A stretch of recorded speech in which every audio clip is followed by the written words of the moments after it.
The function of signalling on the railways is to keep the trains moving freely and safely.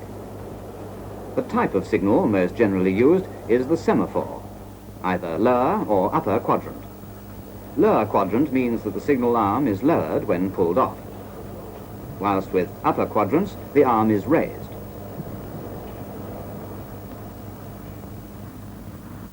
The practice of signalling has grown increasingly complex as the railways expanded to cope with the ever-increasing traffic. Great junctions may look complicated, but the basic principles of signalling are the same throughout. The demands of the working timetable are met by means of the block signalling system, which operates the line in sections, maintaining a safe distance clear in front of and behind each train. The length of a block section varies according to the density of the traffic, though other factors, such as gradients, junctions, stations, and so forth, enter in. In its simplest form, it generally extends from one station to the next, and the entrance to each block section is guarded by signals controlled from the previous signal box. Before going into details of working, we'll take a run through a block section on the down line of a stretch of double road. The distance signal of the box ahead is against us, in the horizontal position, which means caution. It's not a stop signal, but we must expect to find the next signal also against us, and be prepared to stop. The distant has a yellow face with a black V and fishtail end to the arm. At night, it shows a yellow light for caution and green for clear. Here, in front of our signal box, is the home signal, the first stop signal, on, against us. Distants are interlocked with their corresponding stop signals, so that the cautionary distant cannot be pulled off if one or more of the stop signals is still at danger. Home and all other stop signals are painted red with a white vertical stripe. At night, the lights are red for stop and green for clear.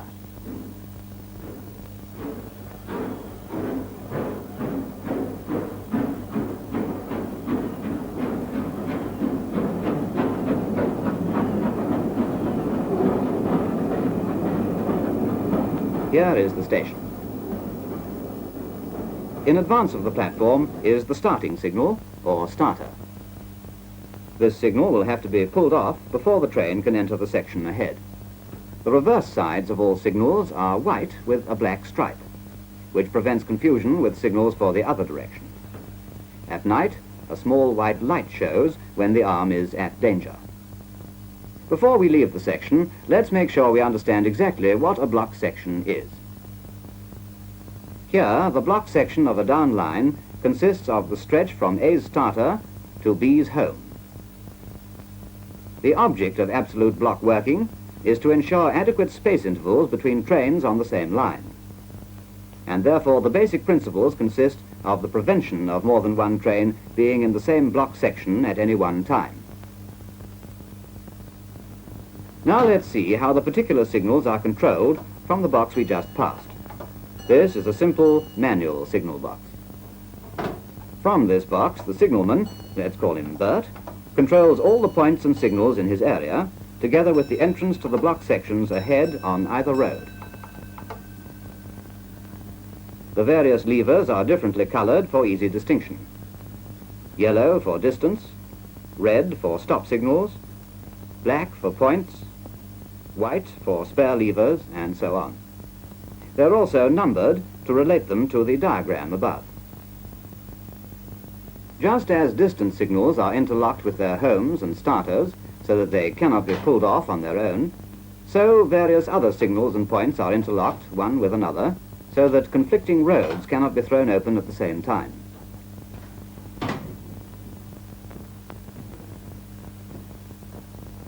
Where signals cannot be seen from the box due to curves or bridges, electrical repeaters are fitted above the levers to show the signalman whether they've responded correctly. Similarly, where a portion of the line is hidden from the box, it may be connected electrically to track indicators. This device is known as a track circuit. Pairs of wheels short-circuit one rail to the other, and their presence shows on the indicator. Thus, the signalman can see the exact moment at which the hidden part of the line becomes clear or occupied. It can also be used to lock points and signals in accordance with the occupation of the track. These instruments are the block telegraphs, by means of which Bert maintains contact during train movements with Charlie on the one hand and Arthur on the other, in the down and up sections on either side of his box. Our train is now ready to pull out of the station. Before Bert allows it to leave, he must ask Charlie to accept it into his section. Bert calls attention with one ring to Charlie on the block bell, and Charlie rings back once in reply. Bert now rings, "Is line clear?" He offers the train, as we say, by ringing 3 and 1, which is the code for stopping passenger trains. Charlie's line must be clear for at least a quarter of a mile beyond his home signal, the required minimum, before he accepts Bert's train by repeating the 3 and 1 signal. Then he pegs the block telegraph instrument, connecting with Bert, to the line clear position. As soon as Bert's telegraph receives the line clear signal, he pulls off his starting signal, which opens the line to Charlie's section. He rings twice to Charlie, meaning train entering section. Charlie pegs his telegraph to Bert to train on line. Bert, meanwhile, enters his train times in the register. The train now enters Charlie's section. As soon as the last vehicle of the train is a quarter of a mile beyond his home signal, Bert calls Arthur, and, when acknowledged, rings 2 and 1, meaning train out of section. Then he releases his telegraph connection to Arthur, which returns from the train on line position to line blocked. Another train is due, an express. Arthur is now calling Bert's attention. Bert acknowledges, and Arthur rings 4, thus asking Bert to accept an express passenger train. Bert checks that his section is clear for a quarter of a mile beyond the home signal, and checks that his points are set for through traffic, and then rings back 4, accepting the train. Now he pegs his telegraph to Arthur to line clear. Let's follow the express train on a diagram. The train is approaching A's box. The telegraph tells him the road is clear. He pulls off his signals, opening the line to B.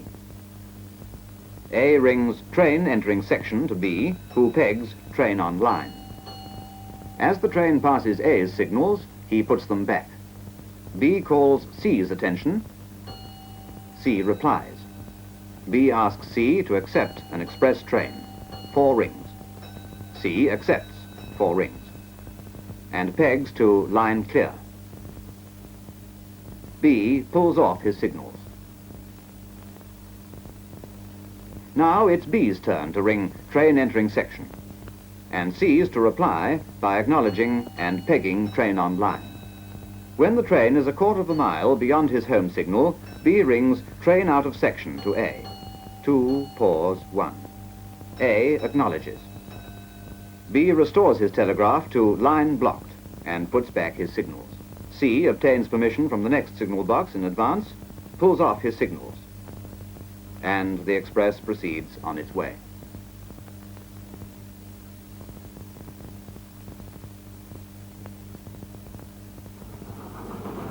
As the train goes by each box, the signalman checks that the tail lamp is in position to make sure that the complete train has passed before he sends train out of section.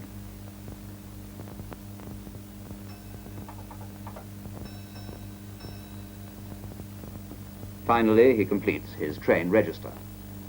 So there you have the general idea of absolute block working.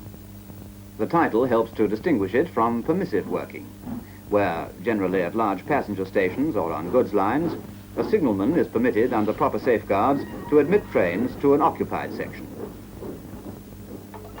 Absolute block is always controlled by signalmen, either manually or by power in some very big boxes. The term is used to distinguish the system from automatic systems, although the latter are certainly absolute in themselves. But although for clarity we've considered absolute block in its simplest form, signalling in its fullest sense governs the working of any kind of track layout. For instance, at this station, the signalman can switch points number 24 and run a shunting engine into the yard. though of course the interlocking in his box would prevent him doing so unless his through-line signals were at caution and danger.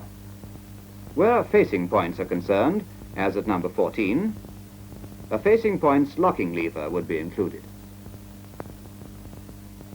Interlocking would prevent the home being pulled off unless the points were properly locked.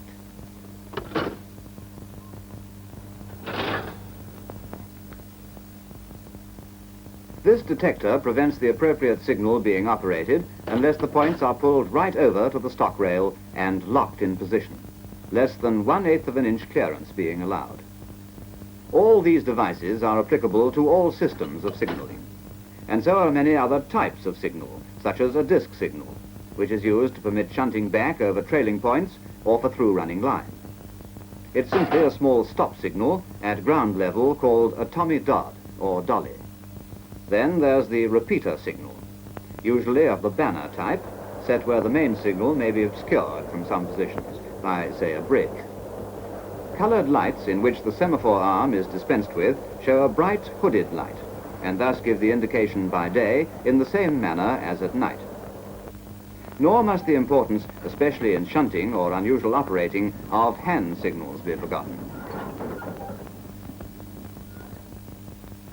Though perhaps the most important type of special signal for use at unusual times is the detonator, the fog signal, which we'll use now to bring us to the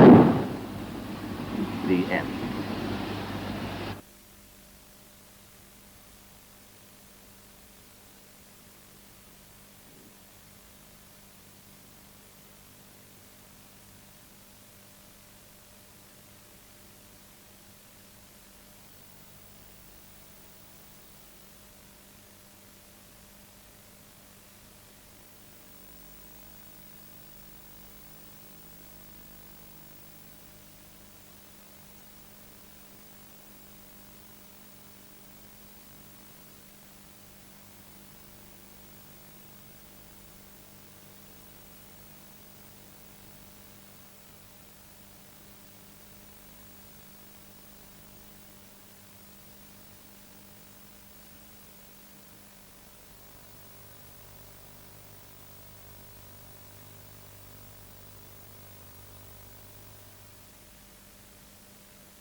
Dawn at any signal box on the LMS line. As the daylight broadens, the night-turn signalman goes off duty, and the morning-turn signalman comes on duty. Morning turn, 6 a.m. till 2 p.m. Afternoon turn, 2 p.m. till 10 p.m. Night turn, 10 p.m. till 6 a.m. Morning, Tom. Morning, Fred. We've had a pretty good night, and we're up to date.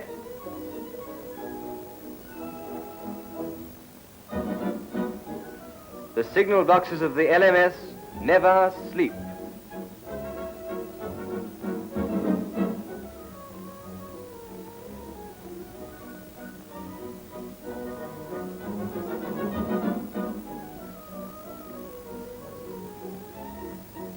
Goodbye, mate.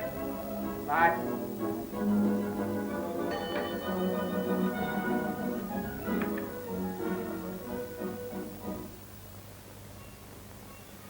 In order to explain how train signaling works, let's consider three signal boxes, A, B, and C, on a simple main line. Each box controls a section of line and three signals: distant, home, and starting. Each signalman communicates with the boxes on either side of his own by means of telegraph instruments and bells. A bell code is arranged for various communications and to describe types of train. For instance, 4 beats on the bell indicates an express passenger train. Whatever message is sent is always preceded by a calling attention signal of 1 beat, which is always acknowledged. Let us watch in detail the passage of a train from box A past box B to box C. The train is just about to enter the section of line controlled by signal box A. Box A calls up box B.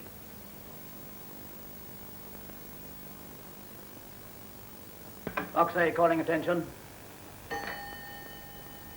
Box B attending.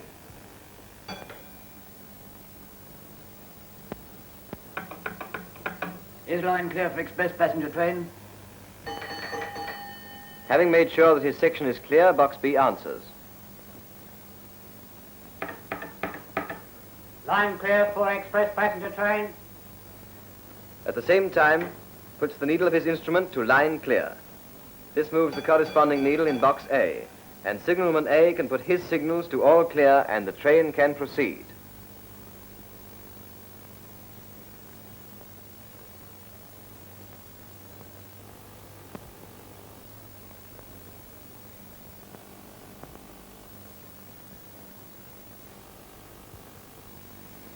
As soon as the train has passed A's distance signal, signalman A puts that signal back to caution.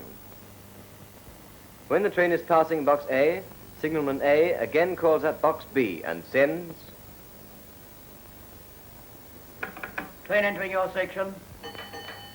B replies by turning his instrument to train on line, which is repeated on A's instrument.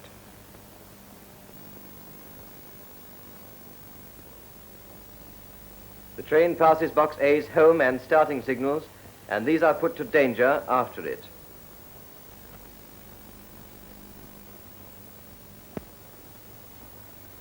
Meanwhile, Box B calls up Box C, and the procedure is repeated between these two boxes. Box B calling attention. Box C attending.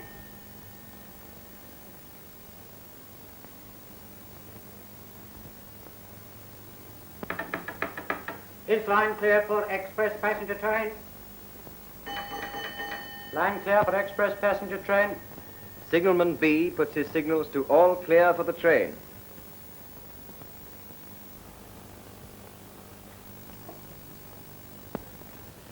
As the train approaches Box B,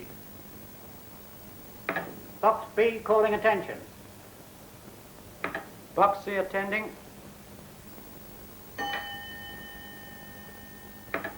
Train entering your section. signalman C puts his instrument to train on line, which operates the corresponding instrument in Box B.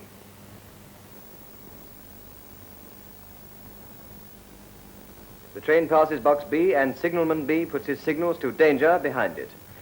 When the train, complete with tail lamp, has passed a quarter of a mile beyond B's home signal, Box B calls Box A. Box B calling attention. Box A attending. Train out of my section. Out of section signal received. When B sends the out-of-section signal to A, he returns his instrument to normal. A record of movements and their times is kept by all signalmen. Thus, trains are passed from section to section.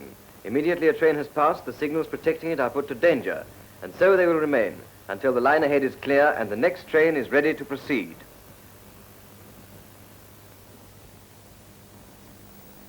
It is easy to appreciate that no failure must be allowed to occur in the signaling system on which the satisfactory operation of the railway depends. Men are constantly working to keep the apparatus to a high standard of efficiency. First essential is that drivers should be able to see every signal clearly by night as well as by day. Clean and well-trimmed lamps mean clear signals.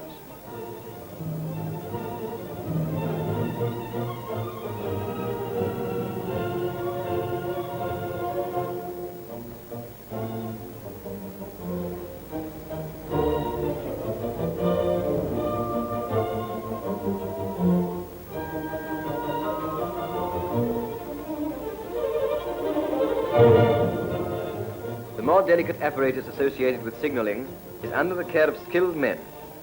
Their specialized knowledge and unremitting attention ensures that the efficiency of the world's safest signaling system shall not be impaired. These men, the inconspicuous workers who share the responsibility for the safety of thousands of travelers, fulfill, unseen but all important, their essential tasks.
So the signaling system is maintained.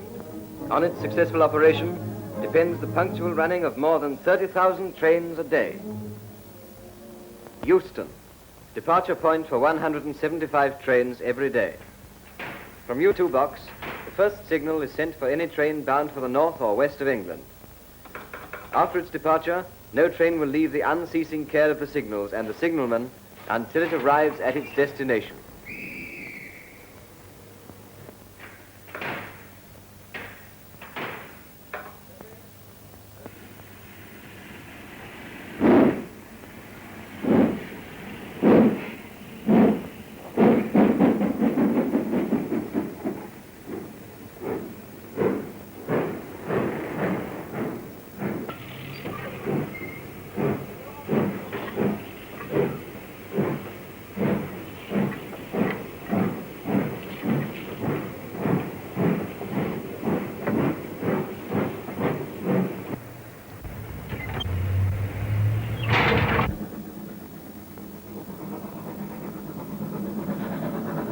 Every train on every day of the week, slow freight or fast freight, local or express passenger train, is protected by the signals, the sentinels of safety. The bells that herald its passage, the signals that beckon it on and call it to a halt, are worked to a system as inexorable as the lords of the Medes and Persians.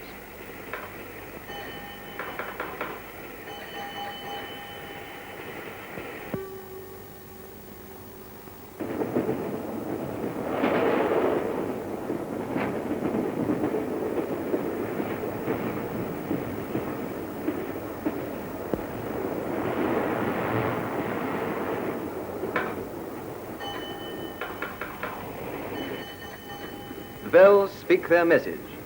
The signalmen, the men who guide the destinies of the trains, pass on the message to the drivers through the signals.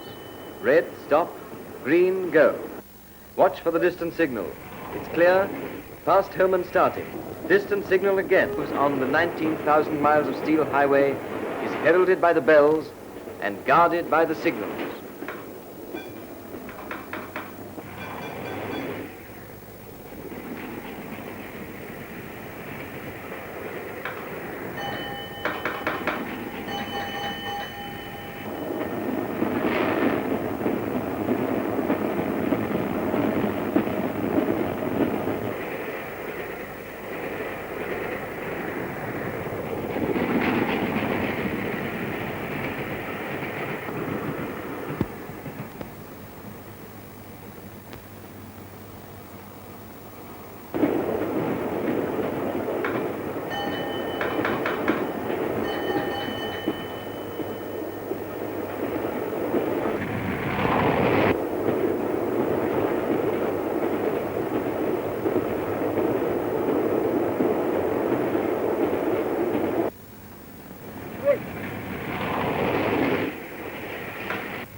In siding, through busy junction, or on the deserted miles of the main line, the trains are controlled by the signals.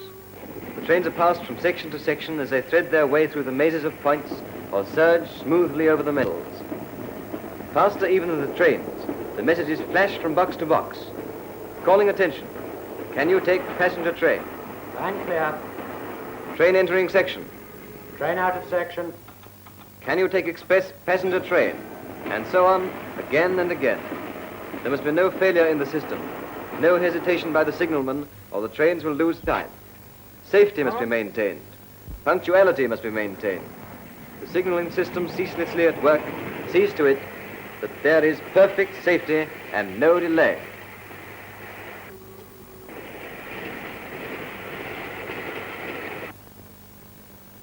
The train hurries northward.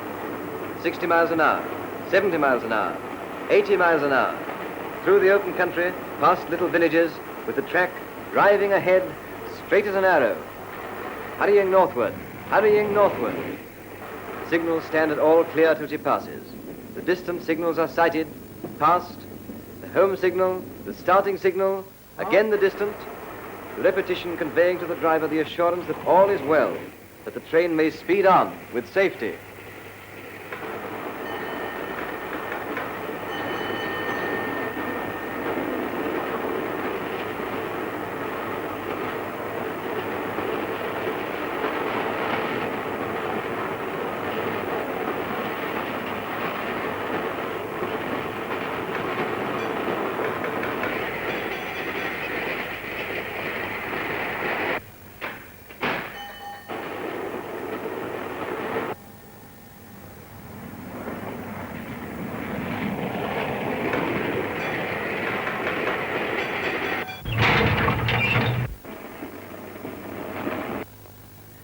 But what if an emergency should arise, as emergencies will, in spite of all that human ingenuity can devise? Should danger threaten, the signaling system is there to defeat it. Even the smallest, most trivial incident might have serious consequences were it not for the signals, which can warn as well as reassure.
Hello.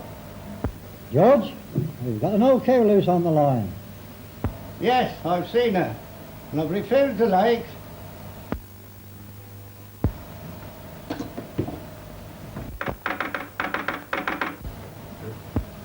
That's you, Arthur? There's a cow on the line between your box and mine. Wow, I've got the Lakes Express on the line. I'll take her. Don't forget to tell the driver.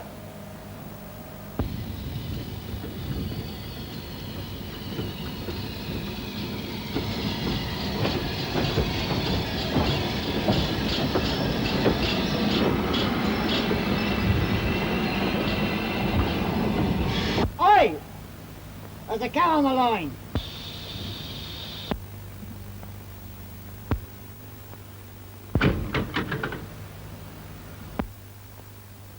Keep a sharp lookout. Right.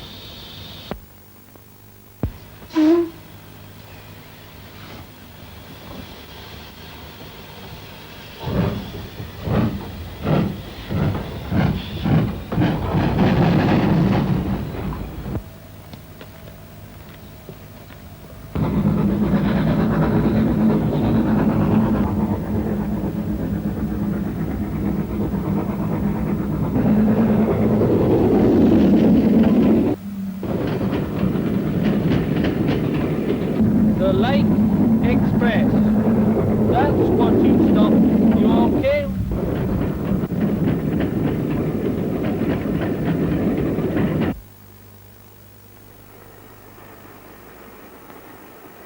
The danger is past.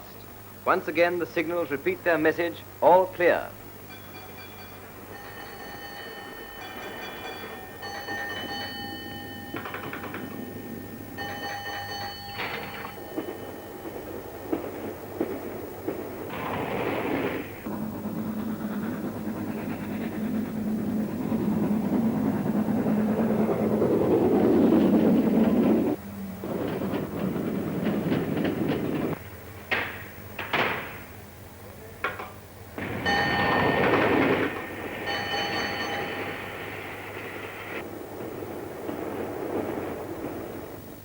The train gathers speed, making up the lost seconds, striving harder, putting forth her utmost.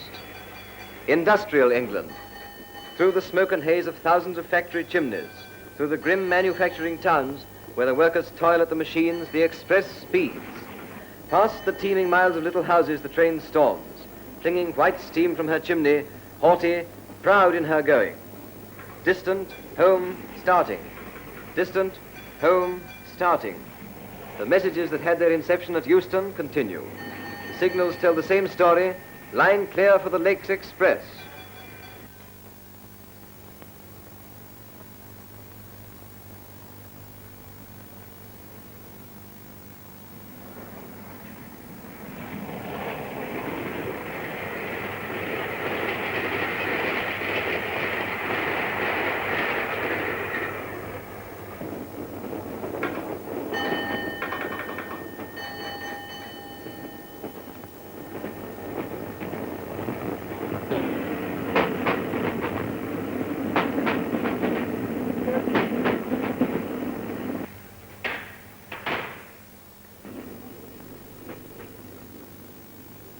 Industrial England is flung behind, and still the train speeds on. On to the open north, to Preston, to Lancaster, to the foothills of the Lake District.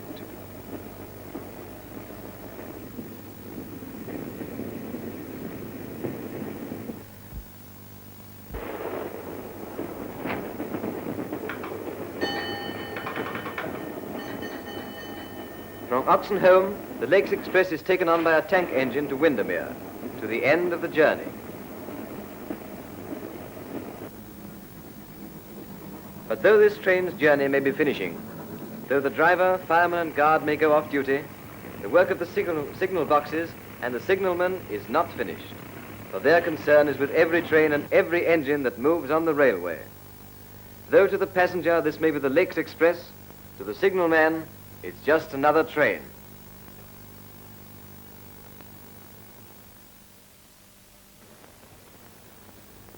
Morning turn, 6 a.m. till 2 p.m. Afternoon turn, 2 p.m. till 10 p.m. Night turn, 10 p.m. till 6 a.m. The signal boxes of the LMS never sleep.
To maintain a perfect track, the line must be level both when there is no traffic on them and under traffic. The system of measured shovel packing provides a means whereby the amount of the length of line is out of level when under static conditions, and the amount that any particular sleeper is depressed by the passage of a train can be accurately and simply measured. From these measurements, the exact amount of chips which must be spread under each sleeper in order to get a perfect top on the line can easily be arrived at. The system can only be used where the ballast is suitable and not where the ballast consists of brown gravel and sand. A gang for working measured shovel packing usually consists of a ganger, 2 men, and a lookout.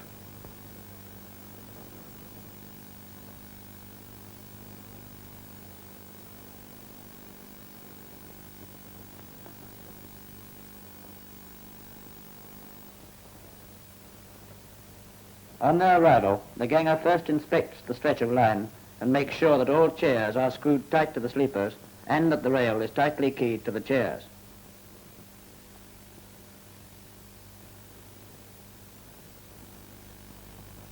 Where chairs are not in close contact with the foot of the rail, the key is knocked out and redriven while the sleeper is forced hard up to the rail.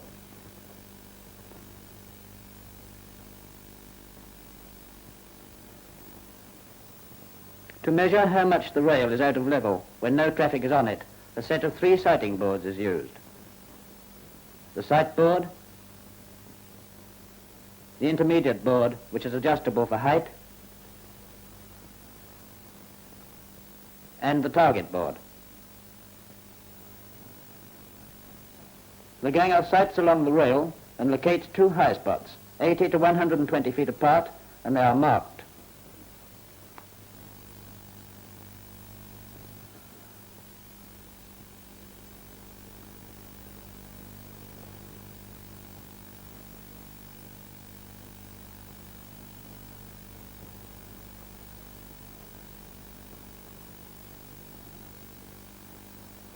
The sight board will be clipped to the rail at one high spot, the target board at the other. The boards must be exactly level. A spirit level is built into each. They must also be firmly clipped to the rail after every movement. The ganger sits behind the sight board. The intermediate board is clipped 4 or 5 sleepers away. It should be lowered till its scale reads 0. The ganger, looking through the slot of the sight board, sees the intermediate and the target. The yellow and black squares on the target appear as narrow bands. The intermediate is adjusted till the ganger sees the bands disappear, and the intermediate's top edge coincides with the target's horizontal center line. The reading of the pointer against the scale is chalked on the rail below the intermediate board. This board is then moved 4 or 5 sleepers nearer the target, and the process is repeated again and again.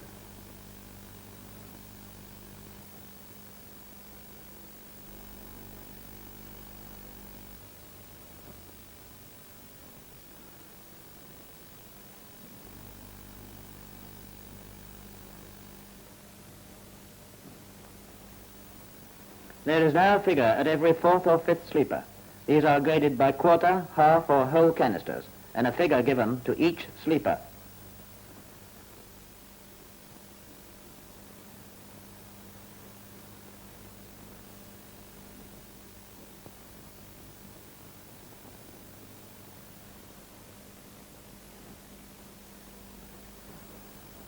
Before the examination of the line under traffic, the ganger strikes the sleepers and finds out by the sound which of them are hanging. To measure the amount of hollow under a sleeper, an instrument known as a void meter is used. An iron stake is driven firmly into the ballast about 3 inches from the sleeper, and the void meter clamped to it. The turned down end of the spring-loaded pointer rests on the sleeper, close to but not touching the chair. Its other end should be some distance down the scale. The friction pointer is pushed down till its pin rests on the spring pointer.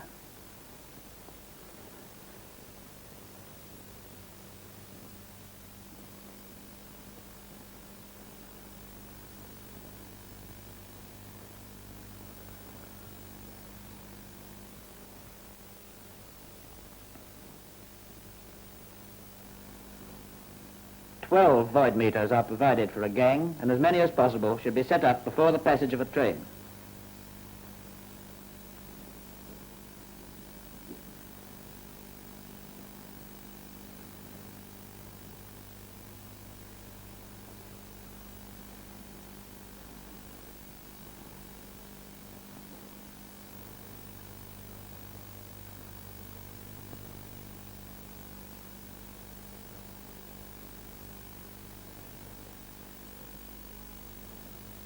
The train depresses the hanging sleeper. The spring pointer of the void meter goes up the scale, taking the friction pointer with it and leaving it at the highest point reached.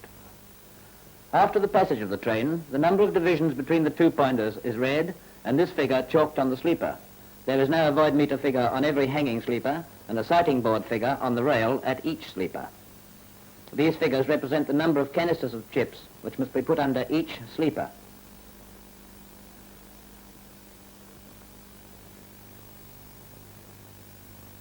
Before the other rail is similarly measured by sight boards and void meters, cross level should be taken on straight track to ensure that there is no cant.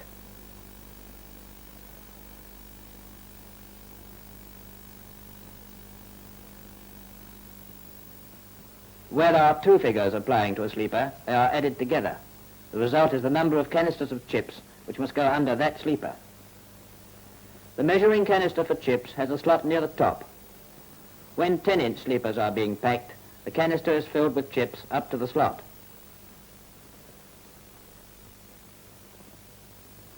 When 12-inch sleepers are being packed, the canister is filled to the brim.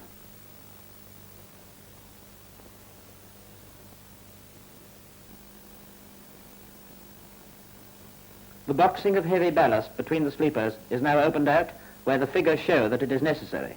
Where there is a continuous run, only alternate beds are opened.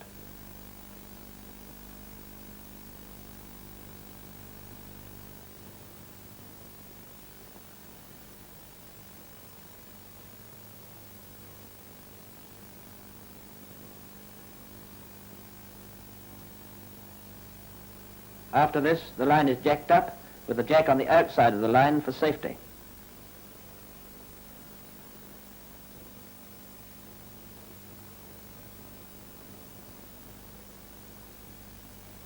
Then the necessary number of canisters of chips is spread evenly under each sleeper for 15 inches on either side of the rail.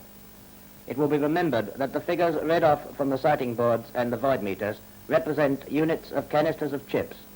Each canister full, when spread under a sleeper for 15 inches on either side of the rail, is equal to 1/16 of an inch of slack.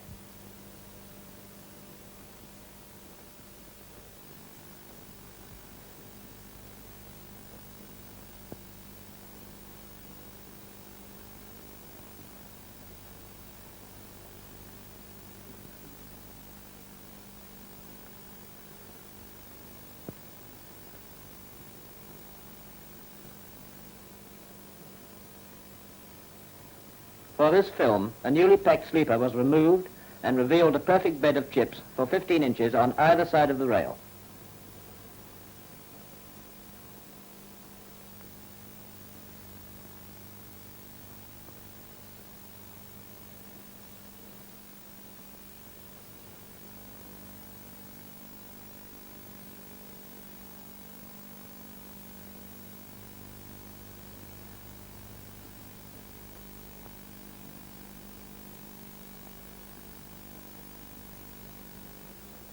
All that remains to be done after every sleeper has been packed is to backfill the boxing.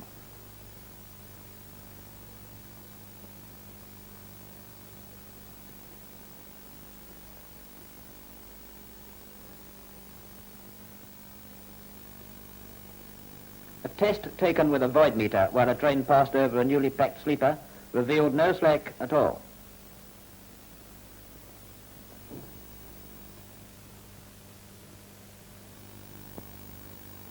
On curves, sighting boards are used on the low rail. Then the high rail must be adjusted to the static measurements on the low rail.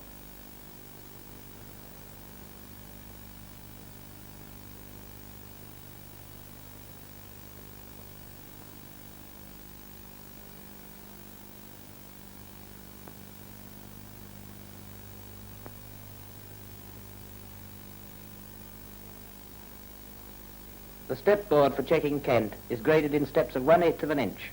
For too little cant, add twice the number of steps to the number of canisters of chips to go under the high rail sleepers. For too much cant, deduct twice the number of steps from the canister figure. If the excess of cant figure is greater than the figure on the low rail, the high rail must be lowered by the difference. If, however, excess cant persists all along the curve, the differences may be added throughout the low rail. After finding cant figures for the high rail, void meters must be used on hanging sleepers. Measured packing has undergone extensive tests of the LMS and is being generally adopted. Attention to the details of the process will give a packing as nearly perfect as it can be.